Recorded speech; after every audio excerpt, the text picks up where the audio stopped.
એક કપલ છે, તેમાં જે પુરુષ છે તે પતિ છે કે બોયફ્રેન્ડ છે તે ઘણા દિવસથી મૂંઝાયેલો છે, ચિંતિત છે.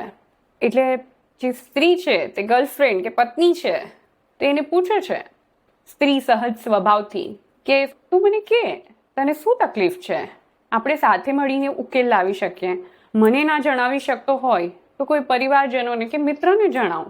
અને પેલા પુરુષને એવું લાગે છે કે આ સ્ત્રી દોડદાઈ છે, જ્યારે અહીં સ્ત્રીના ભાવમાં ભારોભાર લાગણીશીલતા છે. એ પુરુષ માટે પ્રેમ છે, પણ એ પુરુષ સમજી નથી શકતો.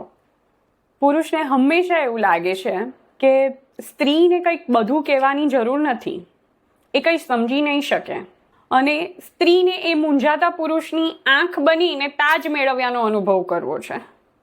એટલે સ્ત્રી વારે વારે વણજોઈતી સલાહ આપે, પ્રશ્નો પૂછે, પુરુષની એક્સ્ટ્રા કેર કરે.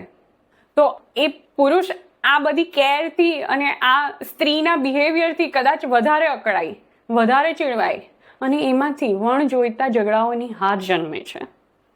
પણ મનોચિકિત્સકોના મતે એવું કહેવાય છે કે જો સ્ત્રી અને પુરુષ કોઈ પણ પ્રશ્નનો ઉકેલ કે સમાધાન મેળવવા માટે સાથે મળીને વિચારણા કરે તો એ નિર્ણયો વધારે ઉમદા અને અસરકારક લે છે. તમે શું કરો છો એ તમે જ વિચારો.